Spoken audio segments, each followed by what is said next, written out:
Focus. Ideate. Innovate. Enable.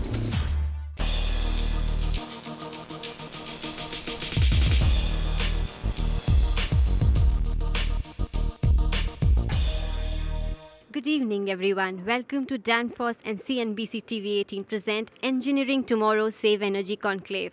To begin the proceedings, I would like to call on stage the Managing Editor of CNBC TV18, Shireen Bhan.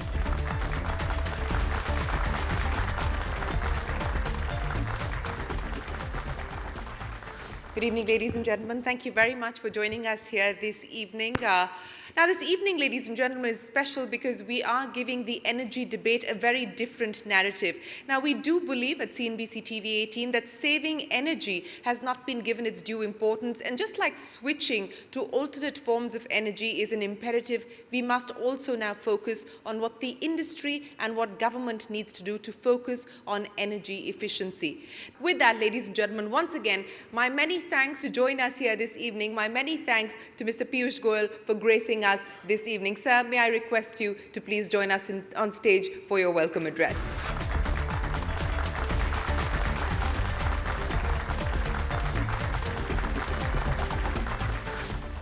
Good evening, Shireen. A very good evening to all of you.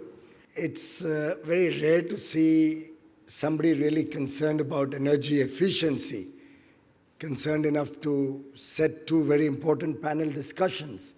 And when I read the names of the panelists, I thought it was a very appropriate forum which could actually generate new ideas, which could come up with new thoughts, which we can use to further our dream, our ambition, to make India the most energy-conscious country in the world.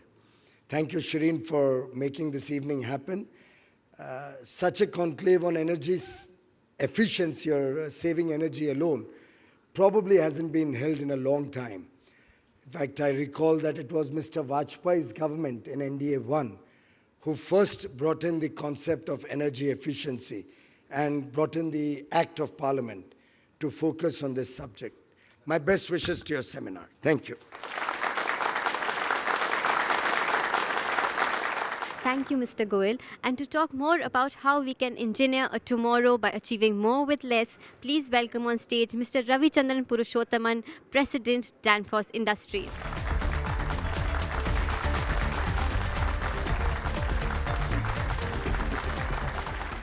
Good evening, ladies and gentlemen. Very welcome, sir, for this nice evening and a very good thought-provoking speech from your side. From my perspective, I think India is in the cusp of change in terms of energy efficiency.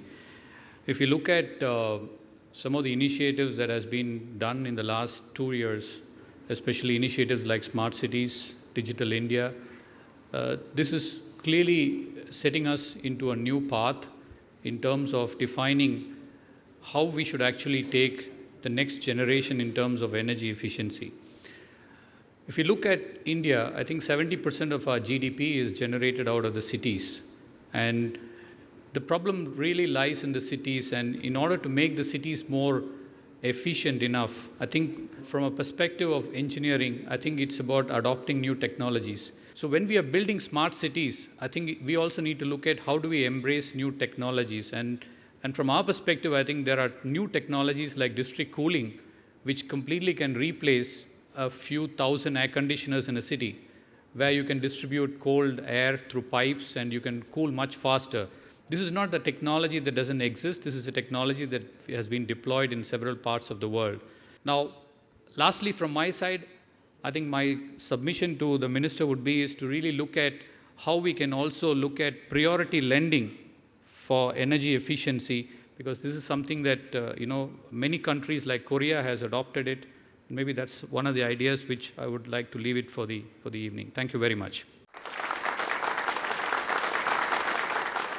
Let me ask you, sir, in terms of the performance review that I know that you conduct as far as the Uday scheme is concerned, what is the latest now on who is doing well on the performance parameters? Well, I would think it's still a little early because a lot of the data that we are dependent on still is not entirely sanitized data. Over the years, India has never created a robust framework or infrastructure which could give us data on a real-time basis.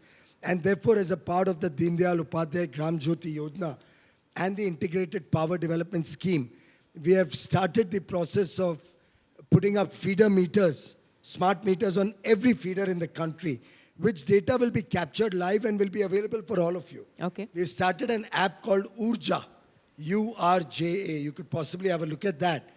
It's very revealing for the data that is available. So it's not as if 100% feeders are as yet integrated into it, but we've been able to bring in about, I think, 30 or 40% of the feeders, which give real-time data. And it's been an eye-opener. Okay. Since we're talking about power, sir, and this has been an area of concern as well as a laggard, hydropower. What is going to be the priority now as far as hydro is concerned? Ideally, I would love to see much more action on the hydro front, but there are certain significant challenges which are for real. One, India's high interest rates is a dampener when we are looking at ramping up hydro, more so because the investments have gone up, and those large investments translate to high tariffs, which become a burden on state discoms and the people of India. Point two, we've had a lot of concerns about the environment and the ecology flagged off with hydro projects. There are several competing schools of thoughts, several concerns that have been flagged off. In some cases, I also feel there are certain vested interests, not willing to allow hydro projects in Arunachal, in the North, Assam, in the Northeast, to really flourish and take off quickly. So we are making effort to try and revive these stalled projects. We are working on the small projects also to see how we can get them back on track. I do believe unless the investments already underway start getting concluded or start seeing the light at the end of the tunnel, it will be very difficult to persuade investors or bankers to further fund new projects. Mr. Goyal, it's always a pleasure speaking with you, sir. Thank you very much for your time. We wish you the very best of luck, and thank you very much for joining us here this evening. Thanks, sir.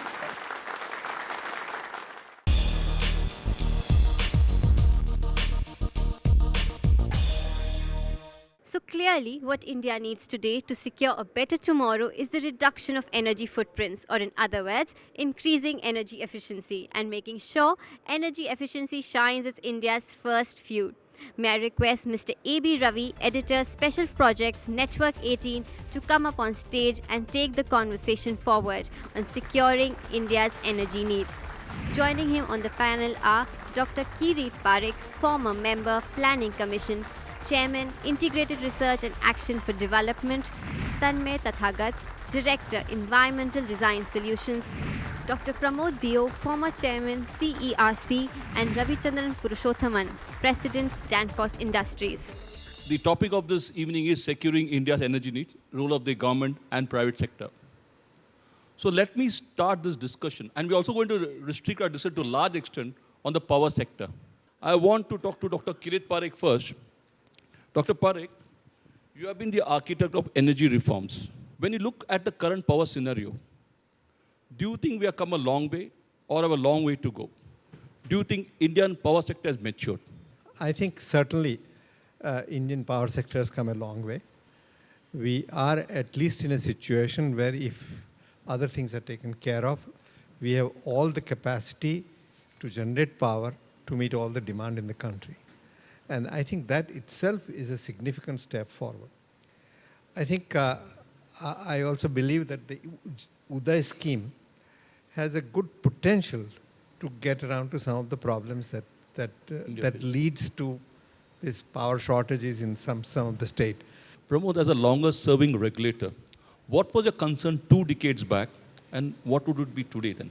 Today, we have a situation where we have 300 gigawatt of power, but the demand is not going beyond 150 gigawatt.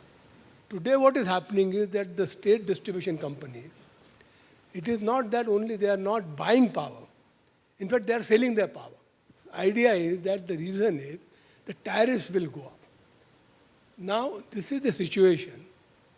Why it has happened today. I mean, the private sector share has jumped in 7 years from 11% to more than 40%. Let me get Ravi in for his comment. Yeah, from my point of view, I think energy efficiency is a huge opportunity that that is available for us to quickly tap.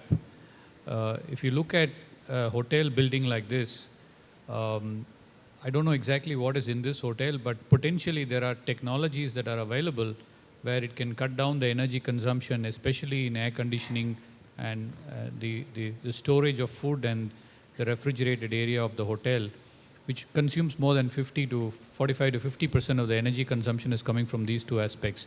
By using technology, you can really cut down by about 15 to 25% actually. So I think the faster we embrace technologies in buildings, in commercial air conditioning, I think the easier it is for us to really get to an inflection point, and then it becomes easily affordable technologies basically. So and we have as a country, we have the ability to get there. Tanmay, your thought? The initial discussion with the ministers, sort of, the kind of focus there is in addressing the problems in an integrated way is actually where we need to focus. So, of course, looking at the aspects of the political economy and the issues with agriculture, we can sort of go in that direction. If we look at the issue from a more optimistic perspective of what is happening, what can be done, it's a good thing that now we are looking at energy efficiency and renewables in an integrated way at least. From the perspective of where we work in the areas of energy efficiency in appliances and buildings, I see that 2 or 3 key things will change the game. Number one is the whole idea of looking at the real cost of power. So the moment you're looking at renewable energy and you're looking at coal and you're looking at hydro, you're looking at nuclear, the moment the entire environmental social cost is factored in a certain way, and with the given mandate it can be done, you see that the renewable energy gets a push. In the same way, renewable energy in a distributed manner also addresses the problem of shortages which are felt at the building level.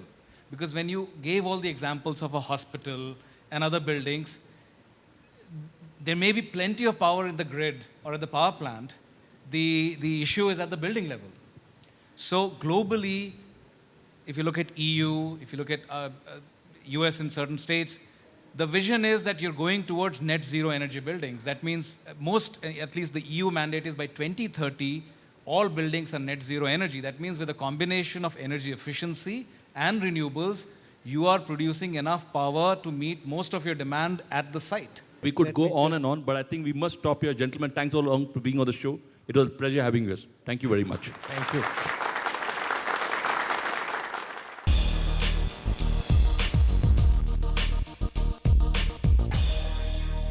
Now let's take a discussion forward by focusing on one sector that has been a major contributor to the growth of our GDP, agriculture.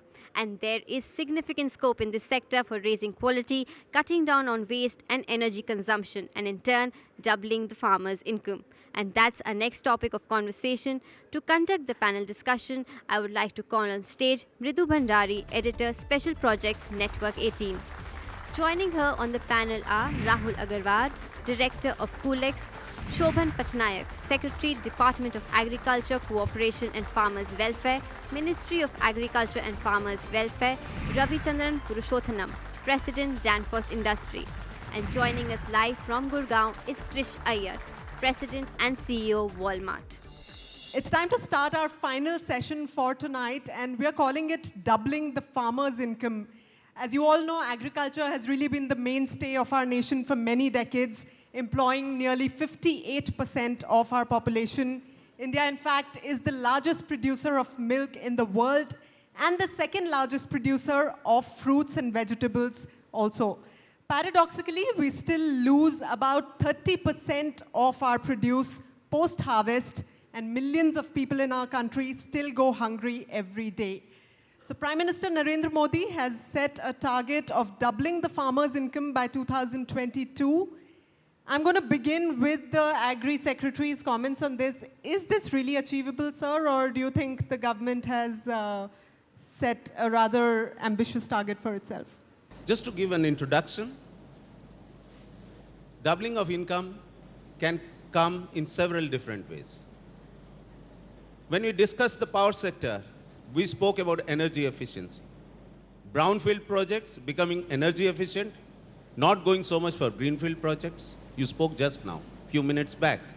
We can also look at the same way at agriculture. We can reduce our input costs, and you know agriculture is a sum total of combination of various type of inputs. Fertilizer being one of them, water is another, seed is another, and there are opportunities to reduce this cost, and there are efficiency gains which we can attain in all this. Getting in, Krish, at this point in time, Walmart has been a champion of sustainable agriculture all around the world. So what are some of the unique best practices in the Indian context as far as sustainable agriculture is concerned that Walmart is bringing in, and what's the sort of impact that you're really creating on ground? So before I dwell upon what Walmart is currently doing in the country, I just want to add on this issue of doubling of farmers' income. And I do agree that while it may be challenging, but it is certainly a doable task. And just to reiterate on two grounds, one is that if there is a proper disintermediation and there is an ecosystem that is created where farmers can directly sell to the retailers and buyers, and we disintermediate in the whole process, that will improve the farmer realization. And the second is about the technical assistance for farmers to improve their productivity. So if the per acre productivity or the farm productivity is increased through proper technical assistance, I think there is a potential there too. And the third point which I want to make is that currently the farmer's income is at a fairly low level. Broadly, if say tomatoes are sold at, let's say, 30 rupees a kg in certain markets, I think the farmer probably gets not more than 3 to 5 rupees. So that is the extent of gap that exists between what the farmer realizes and at what price it gets sold in the market. So it's a holistic approach that would be needed to really double farmers' income over the next 5 years. All right. So backward and forward linkages is something that Krish just spoke about. Ravi, as far as our post-harvest infrastructure is concerned, Danfoss is a global player. As far as India's post-harvest infrastructure is concerned, first, how energy efficient is it, and how much more needs to be done in this respect? I think in terms of post-harvest infrastructure, when we specifically take different sectors, it is in different phases.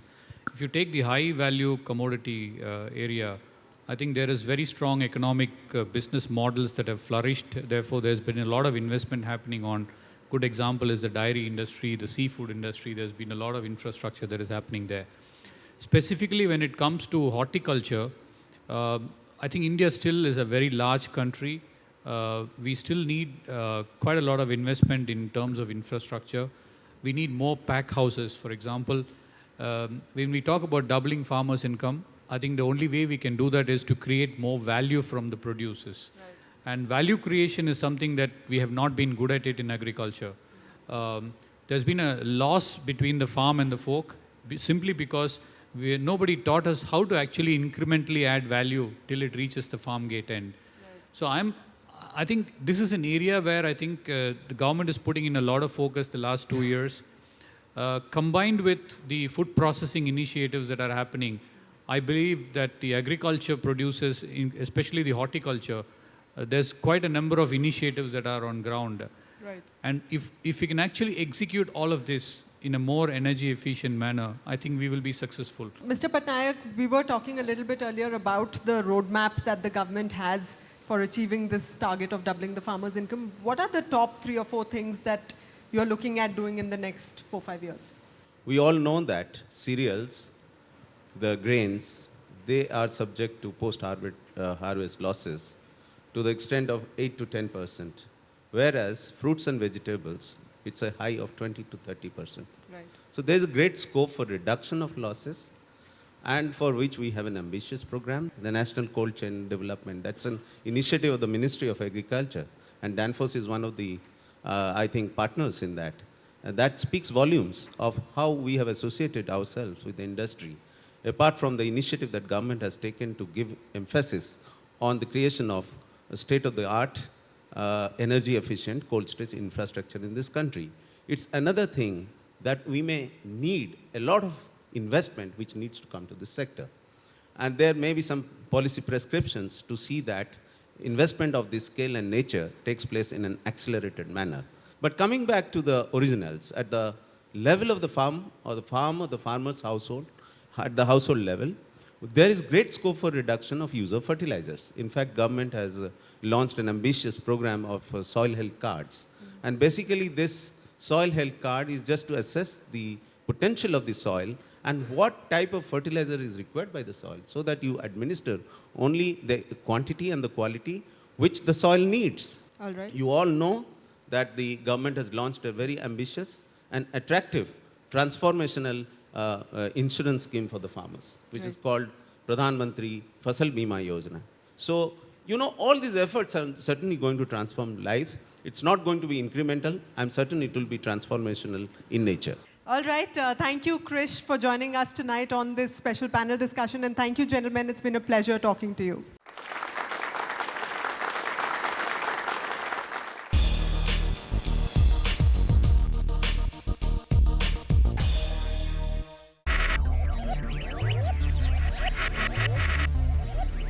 Focus, ideate, innovate, enable.